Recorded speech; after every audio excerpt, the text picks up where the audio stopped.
All right, so we're starting out with this concept check. Both of these problems have to do with L'Hopital's rule from the previous day. And so I think before you listen to this video, I think it'd be good to actually try these problems and see if you can figure out where you're getting stuck. And then if you need to kind of listen to the explanation, I would do that then. Okay, so I'm going to give you a chance to pause. All right, here is my walkthrough. If I go ahead and plug 0 in for x in this, sine of 0 is 0, tangent of 0 is 0, and I get the indeterminate form, 0 to the 0. And so I'm going to go ahead and let y equal sine x tan x. Since I know I have 0 in the exponent, I'm going to fix that by doing the natural log of both sides. And the natural log will be able to pop this tan x down. Okay, remember, exponents become coefficients. Okay, and what I'm going to do now is go ahead and do the limit as x goes to 0 from the right of tan x natural log of sine x. Okay, when I do that, right, and here's why it's 0 from the right, I still get 0 for this, but this part would be undefined if I was coming from the left. Okay, and so this was basically natural log 0 from the right, which is basically 0 times negative infinity because of that asymptote in the graph. And so this is still an indeterminate form, a different indeterminate form, but still an indeterminate form. And so what I need to do is some sort of rewrite. Okay, and typically what we've done for a rewrite is go ahead and do 1 over one of those two things, and I think it'd be easier to do 1 over tangent. But a quick note, 1 over tangent is actually cotangent.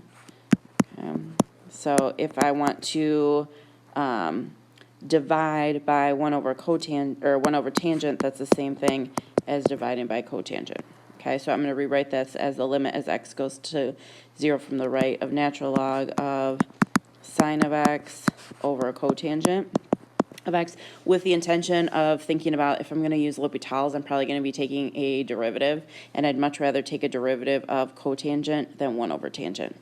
Okay, so we already know this part is negative infinity, and then if you think about the cotangent graph, right, that would be like 1 over 0, and so this is going to be infinity.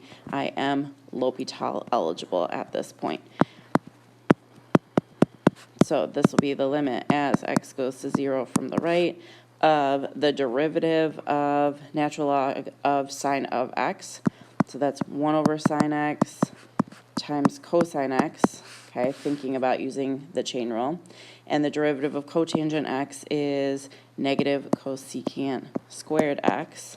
I could try to substitute in right now, but I think this is a point where it makes a lot of sense to simplify things a little bit.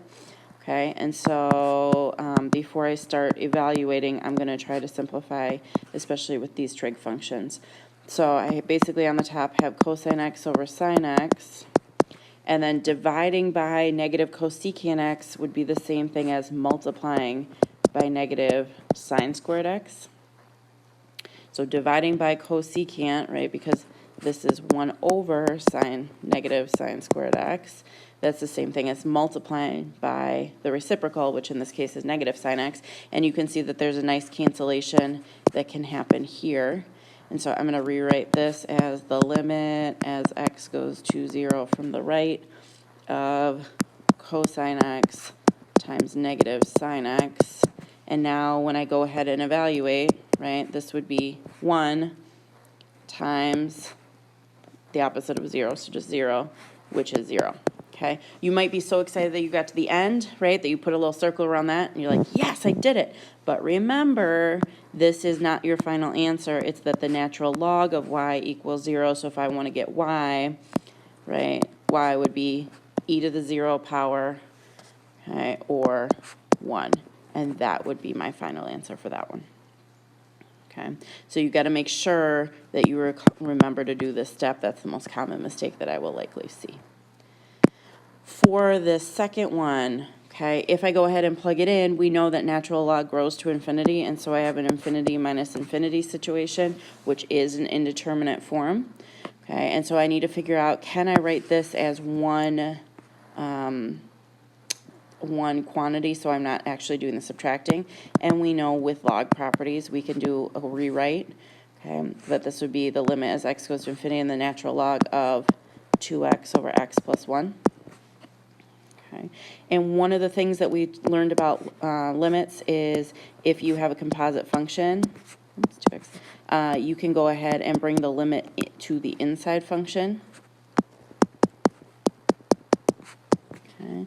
And I would say a couple of things. You can either think about the fact that you have infinity over infinity for this, so like the natural log of infinity over infinity, and so you're L'Hopital eligible for the inside. Okay, so that would be the natural log of the limit as x goes to infinity of 2 over 1, which makes it a lot easier, right? That would just be the natural log of 2. And that is my final answer. Okay.